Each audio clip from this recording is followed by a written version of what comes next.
Escape room employees, what's the weirdest way you've seen customers try and solve an escape room?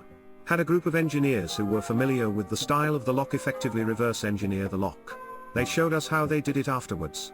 There was a story on here a while ago about a guy in a group of 4 who took a broom from the first room because it had to be for something. He said it looked too out of place to not be needed. Well, he was half right. It was out of place, but that's because it was the broom used by employees to clean the room. It was simply forgotten when they cleaned last time. The guys giving hints thought it was hilarious that this guy carried a broom through 4 rooms expecting it to be the key to their escape at some point. I thought that was funny as hell. Not an employee, but I went with a group of friends once.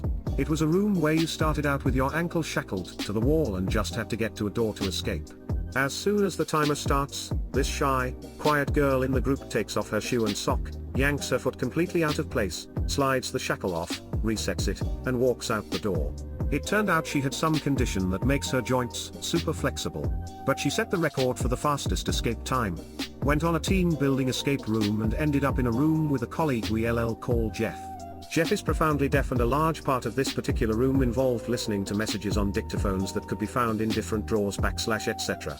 About 10 minutes into the timer, an employee burst into the room in a panic, and we turned to find Jeff taking the dictaphone apart piece by piece because he had no idea it was making any sound.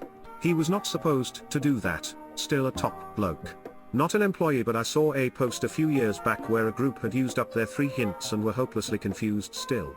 So in an act of desperation 15 minutes before their time was up, they performed a mock sacrifice using the pentagram already on the floor. This was a horror themed room, and laid one of their friends on the floor while the other 4 chanted the Halo theme, hoping they would be granted a 4th hint. Truly, I wish I was making this up.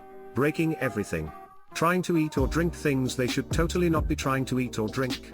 When I was in one, they told us several times that the fire extinguisher is not part of the puzzle. They said it so many times, I am 98% sure someone once used it lol.